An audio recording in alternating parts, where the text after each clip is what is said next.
We are less than 10 feet away from the sinkhole. You can see the Corvettes right on top.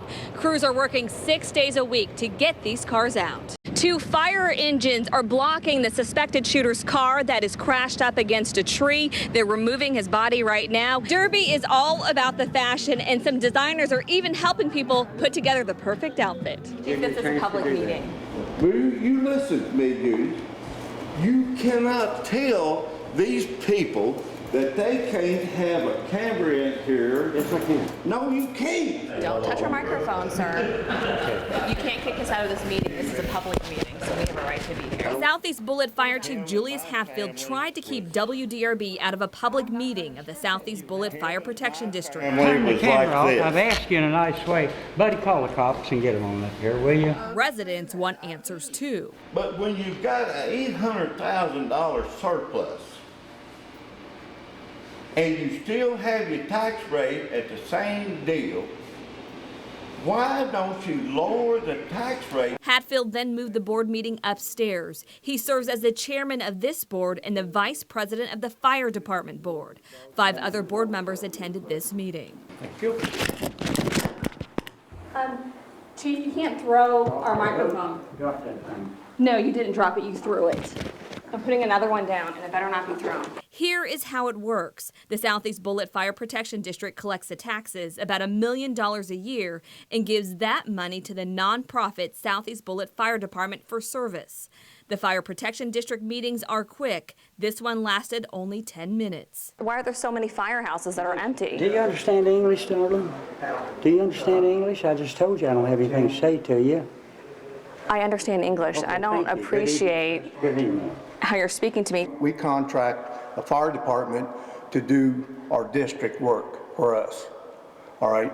As long as they're providing service for us, we have no say what he does with his money. The Kentucky State Auditor's Office recently opened what it calls an examination of the Fire Protection District. In 2013, Auditor Adam Edelin said the department needs to make monthly reports to the district as to how the money is being spent. There's nothing to find. When you do everything right, you have nothing to worry about. Getting this building back in the hands of the taxpayers, finding a way to make sure the taxpayers get a good shake. That's what I was put on this board for. That's what these other board members were put on here for. But I don't really feel that their heart is in doing that. When we asked for IRS tax returns that the nonprofit is legally required to file for 2012 and 2013, they claim not to have them. They said the nonprofit is being audited. Tax returns we were able to obtain showed that the department has been accumulating surpluses. In 2011, its net assets swelled to $4.6 million. That year, it spent only more than $530,000, but received $1.4 million in tax money. So where is all the extra money going? We tried to get answers at the second public meeting of the night, the fire department board meeting. It's none of your business. It's a private meeting. No, there are meetings that you have to hold that are public. That's not a public meeting. The district board is. This is not. So everything that goes on with taxpayer money is all private meetings? Not taxpayers' money, time it gets to us. Christmas bonuses are given every year to paid firefighters. Records show last year, Hatfield's wife Joanne received a year-end lump sum payment of $14,000 for volunteering her secretarial and bookkeeping services. For the 3 command people that do not get run money all year long, we give them $200 or $300 bonus at Christmas. That is very true. Will the same thing happen this year? I hope so, because I could use the money. And how much will go to your wife this year? I don't have any idea. It hadn't been decided yet. But as of the first year, we've discussed putting her on the regular payroll and let paychecks pay her like everybody else. Under the Kentucky Constitution, bonuses for public employees are not allowed.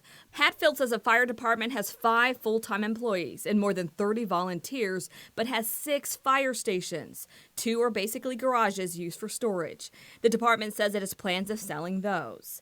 Residents who live by Fire Station 3 on Deatsville Road say they can't get a lower insurance premium because it's not an active firehouse. Hatfield says they have equipment in them but are not staffed. We have 4 active firehouses.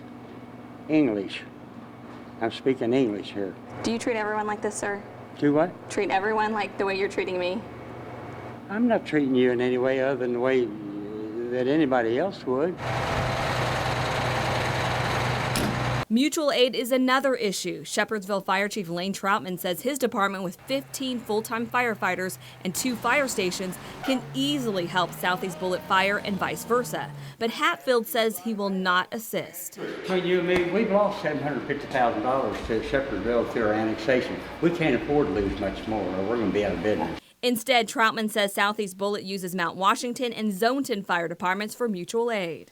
Well, Mount Washington's probably, from their main station in town, is probably 12 to 13 miles away from where they would have to respond to. And Zonton's probably another 5 to 6 miles further than us. Even if something is very serious and they need your help and you're the closest department? No, ma'am. Can I make it any more clear? I asked you once tonight if you understand English. I'm speaking English. No, we do not do mutual aid with Shepherdsville. In April, the Southeast Bullitt Fire Department was forced to pay back nearly $19,000 to the Kentucky Fire Commission for falsified training records. That's after Hatfield admitted he wasn't at training, which is tied to state aid and incentive pay. Despite all the records uncovered, some longtime board members of the Fire Protection District have come to Hatfield's defense. Julius has turned his fire department around when they was just carrying buckets and throwing on fires. The allegations about how much money Julius has got, to me, that's his business. The auditor's office says it's still at the beginning stages of its examination. No word on when that will be finished. At the Southeast Bullitt Fire Department, Valerie Chin, WDRB News. Is there any comment on these charges? I'm good. Former Kentucky State Police Trooper Stratford Young walked out of the Meade County Courthouse smiling after he paid $1,000 of his $10,000 bond. Young is charged with 1 count of rape and 2 counts of sodomy, accused of an inappropriate relationship with this 15-year-old girl. Former Brandenburg officer Todd Maddie also posted the same bond as Young and did not comment as he left. Maddie's family members were upset when he was indicted on 2 counts of sodomy. He has young children that are in the high school and middle school, and all of a sudden he has just an extreme amount of scrutiny. As people show up in his driveway, he has people calling him on the phone. He gets interviewed every time he goes to the grocery store. So that is very taxing on anybody, especially in a small town. Maddie's attorney says Maddie has the support of his wife, family, and church. Special grand jury made up of 6 women and 6 men didn't take long to return the indictments. Prosecutors and KSP investigators presented Maddie and Young's cases to the grand jury. With deliberations, the whole process took 4 hours. The judge ordered the evidence in the cases to be sealed. Todd is facing some pretty serious charges here, and we'd at least like the opportunity to look through and see what's in there before everybody else reads about it on the front page of their morning paper. So I asked it to be sealed to protect the victim's information. Special Prosecutor Tom Wine says at this time his office decided not to present the cases against the other accused officers, former Trooper Jerry Clanton and former Breckenridge Deputy Chris Woosley. Wine says he doesn't want to comment on why because it could affect the other cases. WDRB obtained court documents to show Young and Clanton meeting up with a girl to watch UFC fights on TV here last summer. Documents outline their sexual encounters with the teen. It's disappointing for several families, for our agency, for the state of Kentucky, but my comment would be that we protect and we serve to the best of our ability, and at times things happen that may not represent our agency the way we want it represented, but what I want to get out to the public is that we still feel like we do a really good job. It has been 6 months since WDRB News uncovered 4 officers accused of an inappropriate relationship with this 15-year-old girl. Young and Clanton claimed they thought she was 18. The father tells me that at this time he can't comment on the 2 indictments. He had been frustrated the case had taken so long to get to a grand jury, but he says he plans to file civil lawsuits. 21 DUI cases in Meade County have been dismissed so far because Clanton and Young were the investigating officers. KSP says this scandal is far from being over. The investigation is still ongoing. Investigators anticipate the presentation of other parallel cases to grand juries in surrounding counties in the near future. We just found out about the charges when they were read to us. So obviously shocked, somewhat disappointed that the indictment was returned.